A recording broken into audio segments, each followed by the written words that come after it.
My name is Jeremy Devins, and welcome back to the Quiet Mind Astrology Podcast. And today's episode is all about the last eclipse season of 2024 and how this is about a time to return to your center and how you can use this time to let go of some major things that have been stuck and move through them and move into some new beginnings, setting the phase for the next 6 months of your life.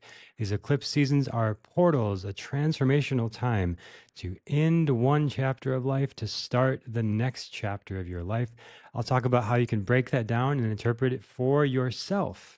So if you don't know your own Vedic birth chart, go to quietmindastrology.com, get your free Vedic birth chart, and you'll see there where the placements are in your chart and where this is affecting you personally. So I'll show you today how to do this yourself, how to be your own astrologer, which is something I talk about a lot. And I'll show you the same tools that I give my astrology mentorship students to break down their own chart and start to interpret for yourself. So that's where you become really empowered with astrology and you're really learning how to apply this to your life. And the other thing that I teach besides astrology is yoga. And this Sunday on the equinox, I'll be hosting a free live workshop called Become Your Own Yoga Teacher. So you can join right now for free. If you see this later, you can get on there and get the replay. But it's going to be an amazing live free workshop all about becoming your own yoga teacher so that you can work with the energy in your body. So much of this astrology is working with the energy of what's happening externally in the transits. But then how do we apply that to our body and mind and spirit and work with the energy in the body? And yoga, I think, is one of the most important daily practices for me for over 12, much longer than that, but I've been teaching it for 12 years and over 7,000 classes I've taught around the world, students from all backgrounds. And I'll be sharing the best lessons I've learned that you can apply in a short workshop about how to apply yoga to yourself and teach yourself. So you can have a morning practice, daily practices that you do to integrate this energy. So when we talk about eclipses and going into a new chapter of life, where is that change going to show up? And how are we going to manage that change? And how are we going to manage the things that are currently in our lives? Yoga is the practice to become aware of the self and work with the mind and work with the body to integrate these energies. So I'll be sharing some of the common mistakes yoga students make, how to really work with tight muscles, which most people think of yoga as flexibility and stretching, and that's okay. But there's a much deeper reason about why we get those tensions in the body. I'll share in this workshop, and 10 skills to deepen your practice, whether you're a complete beginner or a teacher already, that you'll learn ways to really apply and integrate all that yoga has to offer with anatomy, breath work, the chakras, meditation, philosophy. There's so much to it. I'll break it down for you to make it very easy to apply to your life. So you can go to quietmind.yoga/workshop and join this free workshop called Become Your Own Yoga Teacher. It's really empowering, really cool stuff. So that's all free. That's happening on the autumn equinox. This is a great way to get centered and come back to yourself. And yoga is all about coming back to the self in the middle of this eclipse season. So quietmind.yoga/workshop to join for free now. And by joining us live on Sunday, September 22nd at 2 p.m. Central, you'll be entered to win a free one-to-one session with me. So that's at quietmind.yoga/workshop. And this equinox is kind of in the middle, around the beginning, but it's kind of in the midst of this eclipse season we're going through, which is really from Wednesday, September 18th, 2024, until Wednesday, October 2nd, 2024, from the lunar eclipse to the solar eclipse. Eclipses always come in pairs like this, and they are always in opposite signs like this, from Virgo to Pisces. In this case, Pisces to Virgo. But it's nice and interesting that we have the autumn equinox in the midst of this.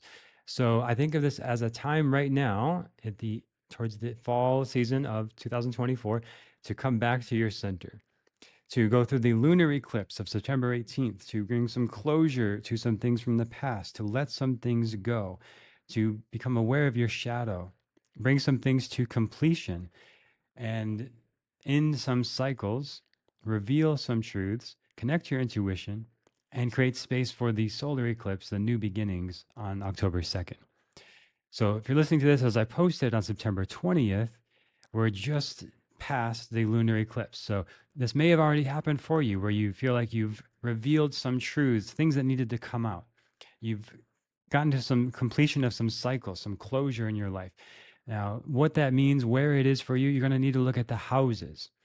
And where you see that is where the sign of Pisces is in your chart. So if you're watching the video, I'll show an example that in this chart, Pisces is over in the third house. So I'm going to show this on screen. I'm going to briefly cover this of what each house represents. So rather than just tell you the astrology, I'm going to help you interpret for yourself and use some of your own intuition and your own awareness of yourself and your life of what's going on to best work with these energies. So in this case, in the third house is about communication, siblings, short travels, and skills. Right, those are the main keywords for the house, the third house. If you go back to my episodes on the houses, I will go deeper in each of the houses and what they mean. So you can always go back to that in the archives. But each house has some certain energies and keywords. And to keep it really simple today, just to like the base level of what interpreting astrology is about, you need to know the main qualities of each house. So if you are a Capricorn ascendant or moon, that means this eclipse is happening over Pisces in your third house. And then also the solar eclipse will be over Virgo in your ninth house. And ninth house is about higher education, spirituality, long travels, right? So ending some cycles with siblings, with skills that you've developed, with communication issues. That's what's happening for Capricorn rising and moon. Does that make sense, right? So for all Capricorn rising and moons, the third house is getting this lunar eclipse energy of ending cycles to do with communication in Purva Bhadrapada, which is mystical, intense, fiery, transformational, right? So the Purva Bhadrapada part of this nakshatra is this lunar eclipse. It's the intense, mystical, transformative energy. And that is what's happening now with this lunar eclipse. So, in the third house of communication, some transformational communication that brings about endings for that area of your life. And you need to know your own chart, what's going on in that house. If you've never had a reading, it's a really good idea to get a reading to better understand like what each house is for you and what it means in your life and your chart. So that's a way that you can really understand what it means. But what I'm sharing here is like how to break it down for yourself. So all the houses I'm going to go through briefly here, what each house represents. So you'll want to know where Pisces and Virgo are in your chart, and those houses are the ones affected. And even if you know all the houses, it's always good to review and refresh and know what each house is about, and then know what each house in your chart is about. The first house, the self, the appearance, the body, physical appearance. Second house, wealth, resources, values, speech, family. Third house, communication, siblings, short travels, and skills. Fourth house, the home, the family, mother, emotions, inner happiness. Fifth house, creativity, children, education, romance. Sixth house, service, health, enemies, daily work, and debts. Seventh house, partnership, marriage, business, legal matters. The eighth house, transformation, death, not literal death, but like ego death, letting things go, inheritance, occult, mysterious things, research, things like that. Ninth house, higher education, spirituality, long travels, philosophy. 10th house, career, public image, father, authority. 11th house, gains, friends, social networks, and goals. And then 12th house, losses, isolation, spirituality, and hidden enemies, foreign lands, things like that. So when you know what each house represents, now you see that the eclipse is coming into that house. You can understand the themes of the eclipse for you. The lunar eclipse, a culmination, the solar eclipse on October 2nd, a new beginnings. All right. So if you're having new beginnings in the first house, you're having a new sense of self, new physical appearance. If you're having new beginnings in the second house, new wealth, new resources, new communication style, new assets for you. Right. So you see how these all start to play out. And then if you have the lunar eclipse on September 18th in one of these houses, right? It's all the lunar eclipse keywords: ends of cycles, shadow coming to the surface, completion in, if it's the fourth house, it's the home, maybe completing a home project, or the mother, it's completing issues with the mother, etc. Right? So hopefully that makes sense and you see how you start to put this together. If you're watching on YouTube, post in the comments your interpretation of your placement, right? So if you are Capricorn rising and you're going to have this solar eclipse in Virgo in your ninth house, that's new beginnings, rebirth, sudden change, fresh starts in this Purva Bhadrapada in this transformational way. Or excuse me, no, in Hasta. So the solar eclipse on October 2nd is in Hasta, which is the hand, which is about being crafty, resourceful, practical, and skilled in the ninth house of higher education, spirituality, philosophy. So maybe you're learning a new skill. It's like taking a higher education training, working with your hands, if you're Capricorn rising or moon, right? So hopefully that makes sense. It's easy to follow. I know it's quite complex in a way. There's a lot of layers of interpretation there, but this is the path of being an astrologer and learning astrology and really knowing how to apply it for yourself rather than just having an astrologer tell you what it all means. You know how to read it, you know how to read the language, right? It's kind of like if you go way back in history when people, only a few people knew how to read in society, or certain people in society knew how to read, and those people would be dependent on to read. I think it's great to have astrology be something that is not dependent on certain people to be able to read, but you also know how to read the language yourself too, and you can interpret as well. So it's very much putting the power into your hands to interpret how it works out for you and what themes are going on in your life. It's a little complicated, but hopefully I'm making it simple for you and breaking it down. And of course, I go way deeper in this in my astrology mentorship, which the next one will be opening in January. So still a ways away, but you can put that on your calendar if you're thinking about doing that at some point. But this is the process, right? So we go the full moon, lunar eclipse, big release, letting go, closure, to the new moon, the solar eclipse in Virgo, and new beginnings, and the sort of big shifts in life, starting new opportunities, new things, new directions. And that's typical with a new moon as well. But the solar eclipse just enhances it a lot. So it's really like a new chapter of life. So September 18th, full moon, lunar eclipse, October 2nd, new moon, solar eclipse. But we also have in there between those two is the autumn equinox, the autumnal equinox on September 22nd. And again, September 22nd, this is the day I'm doing my free live workshop, Become Your Own Yoga Teacher, how to apply yoga to your life, learn 10 skills to really deepen your yoga practice. It's going to be really fun, really cool stuff. But that autumn equinox, whatever you do on that day, it's a great day to recenter. And I think one of the big themes for all of us for this eclipse season is letting some stuff go from the past, clearing out old trauma, like I talked about in a recent episode about trauma, which is not easy, not a simple topic, right? That's not something you just let go, but there's a lot of deep work in that I mentioned in the last episode and how to see it in astrology. But letting go of some past stuff, past conditioning, past wiring, creating space for a new way of doing things. So often in life, there's something you want to move towards. You want to move towards a new relationship or a new home or a new career path or a new something in your life. There's always something you're moving towards. You can't eliminate desire. As long as you're alive, there's something you want to move towards. And there's other things you want to move away from too, and you want to let go of. And when we're moving towards those things, there's going to be obstacles in the way.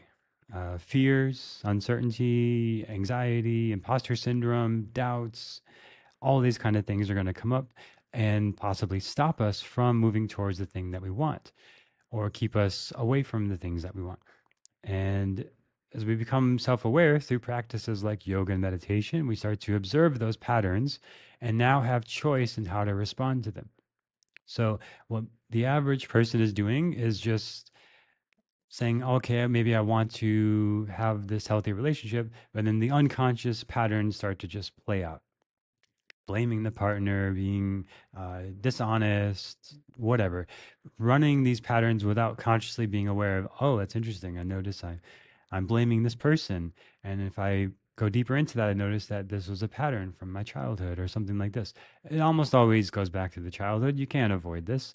As I talked about in the last episode, the family is inescapable past karma that you must work through in this lifetime. If you don't work it out with your mom, you're going to have to work it out with your spouse. Or if you don't work it out with your dad or your brother or whoever it is, in your childhood, in your family. Usually it's the primary caregivers. You're going to need to work it out with probably your partner. Usually this is how it goes. It's the caregivers to the spouse. And if you don't work it out with the caregivers, you have to work it out with the spouse, but you're really just kind of working at the surface. So, all that to say is we all have these issues. We all have things. We all have things we want and things that are going to get in the way. And these eclipse seasons are openings, right? You could think of it as like jumping timelines, maybe, or entering new dimensions, or uh, the veil is thinner between our Maya and our true self, right? So typically we're just going along, responding to life, reacting to life.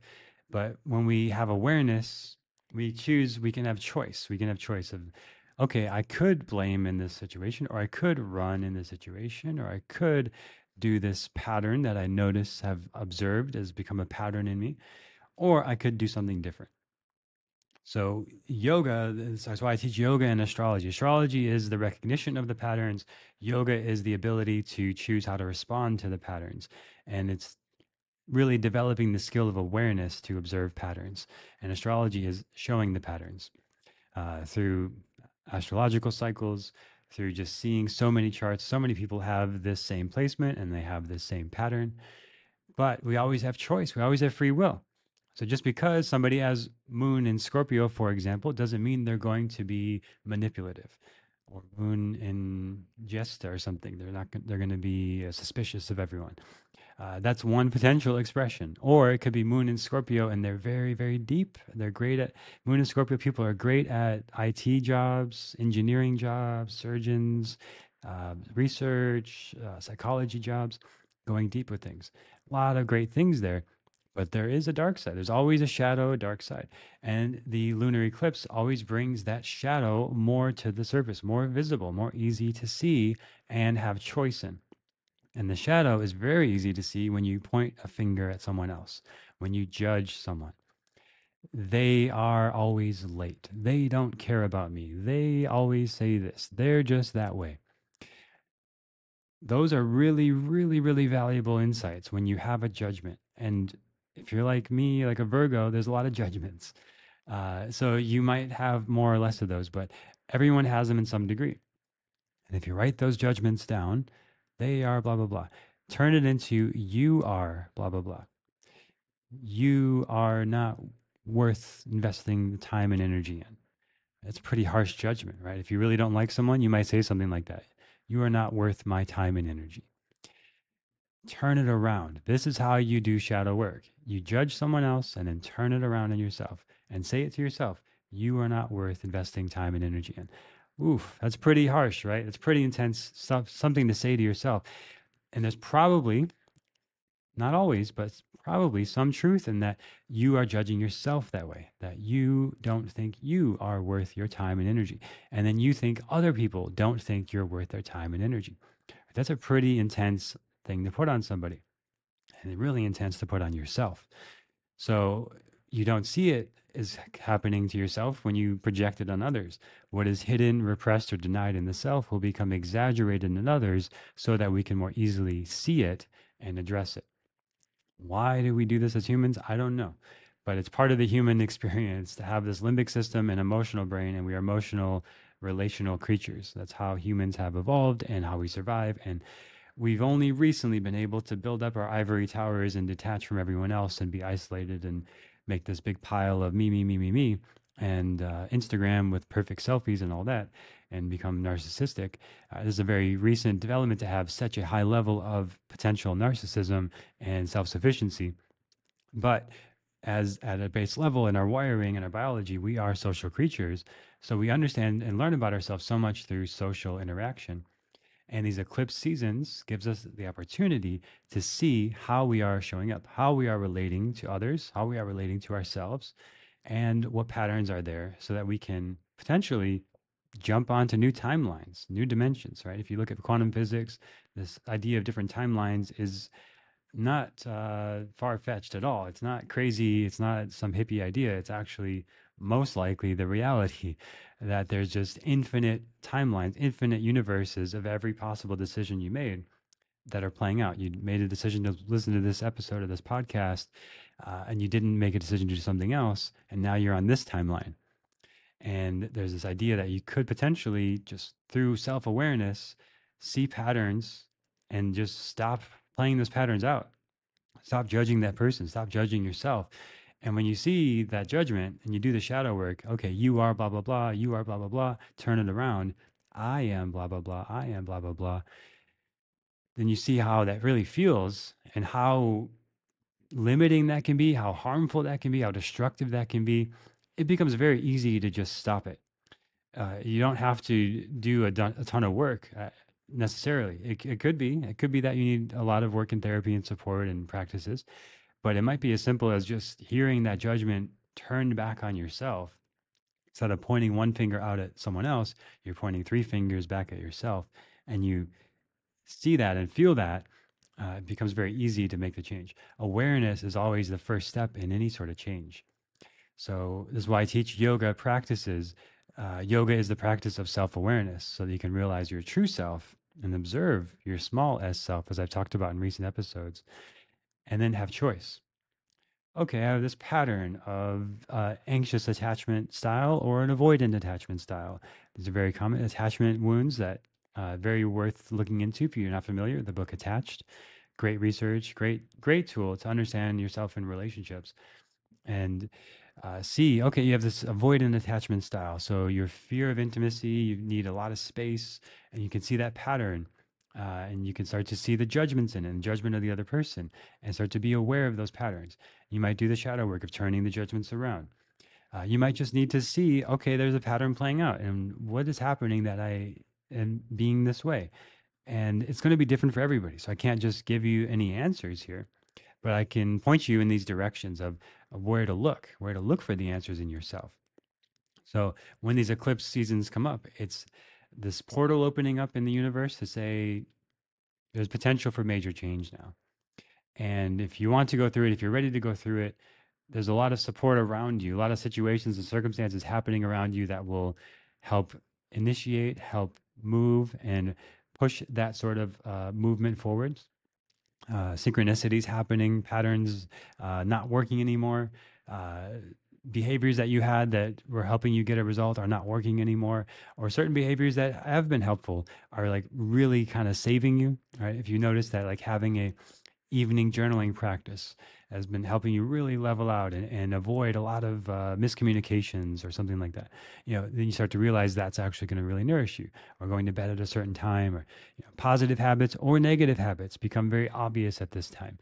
And the synchronicities become louder, and you start to hear over and over again this nudge in this direction or this nudge away from a direction. But it's all on you to do the work to be as much of a clear channel as you can, to observe these things, to be aware of these things, and to be clear in your intentions and your desires, and then follow the guidance along the way to those desires. So you might have a desire to have a healthy relationship. And then what happens is, to do that, you've got to address your abandonment wounds or your attachment wounds or whatever it is. So it starts to come up and you start to have the same feelings that you had as a child. So it's not that you're trying to have a healthy relationship and then you have these abandonment fears and now you can't have a healthy relationship because you're broken. It's you wanted a healthy relationship, you had a desire, and now the exact necessary thing to move, to evolve, to change, to have that desire is now coming up. And it's perfect and beautiful and wonderful. And it's such a great gift when these things happen. And if you see it that way, if you see it as you're living your life, you're choosing what you want, and then as you choose what you want, the things that are in the way of that thing will come up. And the things that are in support of that thing will also come up. And the more resistance you have, the more outside of your comfort zone it is, the more of a stretch it is to move in that direction, the more of this stuff will need to be addressed and need to come to light. And the lunar eclipse brings it to light. And in Purva Bhadrapada, it's a lot of this deeply transformational stuff. It's deep emotional stuff, deep stuff that needs healing. And there may need to be things burned down, like literally writing out all of your fears about your health or your money or your relationship or your career or whatever the fears are. Like, this is a great time in this eclipse window to literally write it out. I have fear that blank. I have fear that blank. or I'm worried about blank. I'm worried about blank. Let it out. Get the mind chitta, the fluctuations of the mind, the chitta vritti, the fluctuations of the mind that we talk about in yoga. Get it all out. Get it out of your head. It's in there anyway. Writing about it isn't going to make it more likely to manifest and derail you. Actually, writing about it is going to like dump all the toys out of the box so you see what toys you have to play with. And now you actually see what you're working with. And it's not like it's going to make it manifest because you wrote it. It's already going to manifest if it's subconsciously running the show. So get it out and then rip it up and burn it. It's a great time to do that in this Purva Bhadrapada eclipse. So write out your fears, burn them up, and then create space. That's letting go of the past. Like really be willing to let it go. And this is another great journal prompt to consider is what are you willing to let go of? And write this out. I'm willing to let go of blank. I'm willing to let go of blank. I'm willing to let go of blank. This is the time for that kind of work. Very, very powerful question. I can't tell you how valuable that's been for me in my life. I'm willing to let go of blank. Do it until your hand is sore. If you've got a lot going on, if you've got a lot of stuff, you might not have so much. It might be kind of easy for you. You might have already been in a space coming into this where you've let go of a lot. So, wherever you're at in this process, it is a transformational time to let go of a lot and come back to your center. And for me, yoga practice is one of the best ways to do that. Meditation, uh, whatever it is that helps you recenter. Journaling is great. Walking in nature is great. I love to walk on the beach here in Mexico. It's amazing. It's one of the best ways for me to recenter. Yoga practice, just sitting in nature, listening to nature, very, very recentering. So around this time, October or September 22nd, getting to recenter, do your recentering practices. If you want a lot of support with that, check out the free workshop I'm doing, quietmind.yoga/workshop. Become your own yoga teacher. I'll be sharing how you can do practices like this to recenter for yourself and work with energy and all this. And then on October 2nd, the new moon, right? So we let go of the past. We've done the shadow work. We've done the letting go. Now we go into the new phase. Virgo in Hasta in this new moon in Virgo and Hasta. Hasta means hand, and it is a time of new beginnings to grasp new parts of yourself and your identity, organizing your life around what matters to you, doing the practical groundwork to clear things out. So this is around this whole eclipse window, basically September and October. So even though it's October 2nd, there's still this ripple effect throughout October. Letting go of the past, cleaning up, organizing your life, simplifying things, getting more practical, creating space for this new beginning and this new chapter of life depends on the house it's in. For Virgo risings, it's the first house of self, like me. So it's a big shift I'm feeling here, a new identity, a new chapter of life, big time. Wherever house it's in, again, go back to the house list, see what house Virgo is in for you. Those are the themes, those are the areas of life for you. This is new beginning, new potential. It's powerful. And Hasta is about grasping new ideas and getting your hands into the work. Think of like a pottery wheel or something. You're getting your hands into it, or gardening, or you're getting your hands in the soil. This is a time where you're getting your hands into this house and really getting in there and working with it, working with that energy. If it's the sixth house, it's your health, your daily habits. You're creating new structures, new routines. If it's your fifth house, potentially having children, going deeper in your education, being more creative, maybe doing actual hands-on creative projects like pottery or gardening or art or things like that, sculpture, any kind of hand art, crochet, knitting, massage, things like this. So I'm giving you I'm teaching you how to fish, right? I'm not just giving you the fish today. I'm teaching you how to fish in this episode, so you can take this energy of the lunar eclipse and the solar eclipse in Pisces, then Virgo, and your house, and you start to put them together to interpret. And I'd love to see in the comments on Spotify or YouTube your interpretation of this for you and what it means. And then people can also give feedback of like if it resonates for them. So this is hopefully giving you the empowerment to be your own astrologer, which I talk about a lot. And if you want to go deeper on this path of really interpreting everything, this is some of the foundational skills. And this is what I teach in the Vedic Astrology Mentorship, which is currently already in session.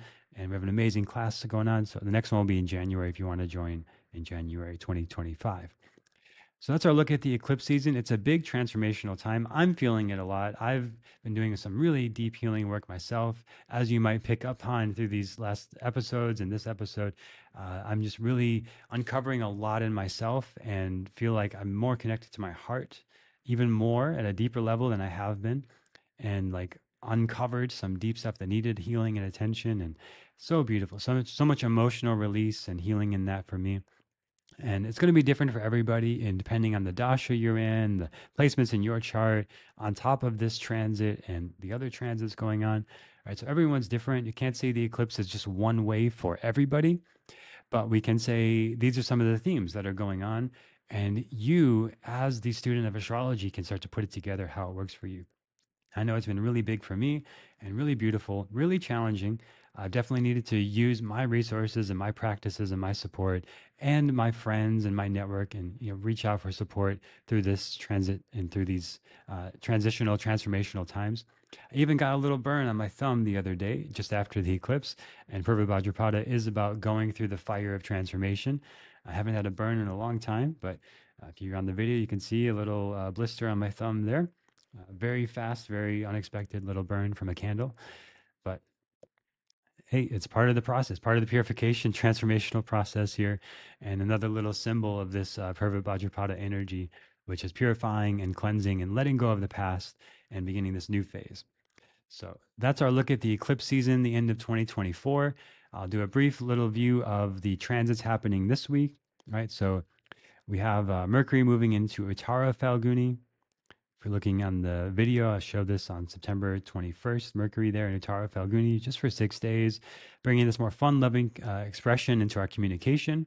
Great time for doing things that are intellectually stimulating and interesting, and great time for having more fun and play in your life, like acro yoga or physical exercise that's fun, listening to interesting, fun music, celebratory music. It's a celebratory time, I think, around this energy to celebrate the past and create space for what's coming next in this next chapter into the next 6 months.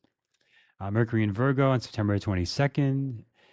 Mercury in its own sign, very well placed, exalted, and Multricone in Virgo. So, great time for learning any kind of new education, especially about health and wellness. Great time for having this become your own yoga teacher workshop. So, that's where we'll be talking about all these health and wellness things, breaking down yoga into 10 simple skills that you can learn with anatomy, philosophy, all these kind of things. Really cool. So, that's great. Mercury and Virgo kind of energy. Learning, education, developing skills, organizing, systemizing, simplifying your life for 16 days there.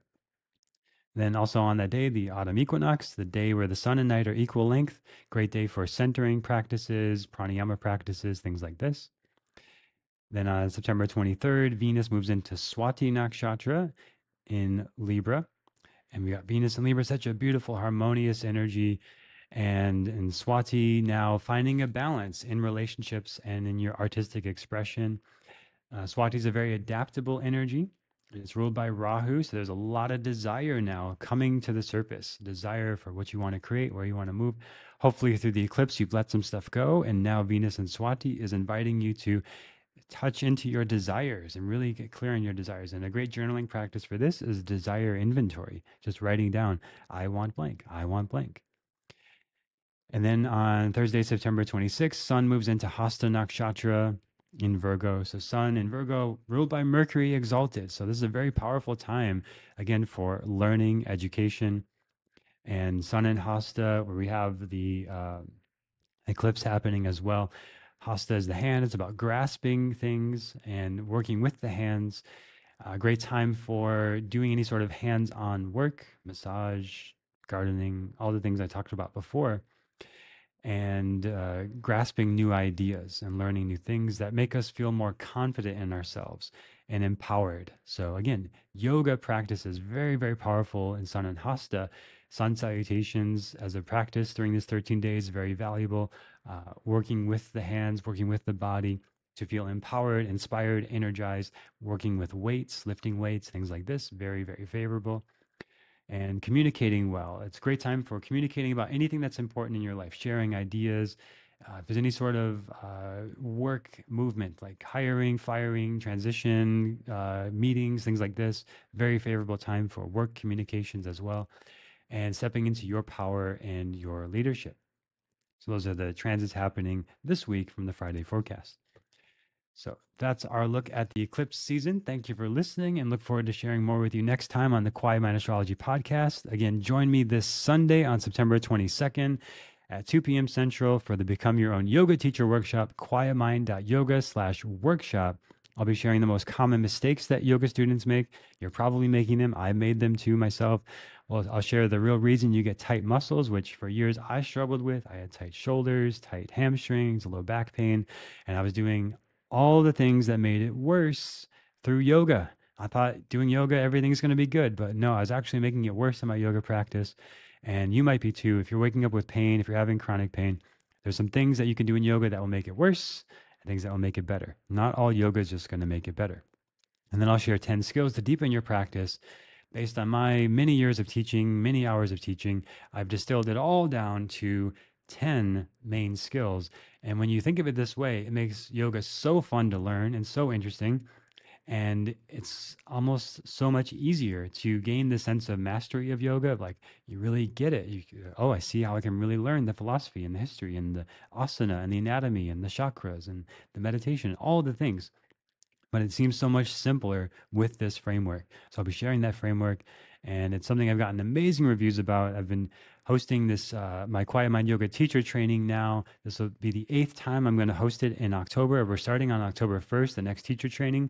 So if you want to get a feel for that, join this free live workshop. You'll hear about it there. You'll get a chance to join. And by joining live, you'll enter to win a free one-to-one session with me. Someone will be picked at random live on the class on Sunday, this Sunday, September 22nd at 2 p.m. Central. If you're listening to it later, go to this website and you can still get the workshop. You'll get the replay at quietmind.yoga/workshop. All right. Hope you have a great rest of your day, week, month, year. And I look forward to talking to you soon. And that's all for now.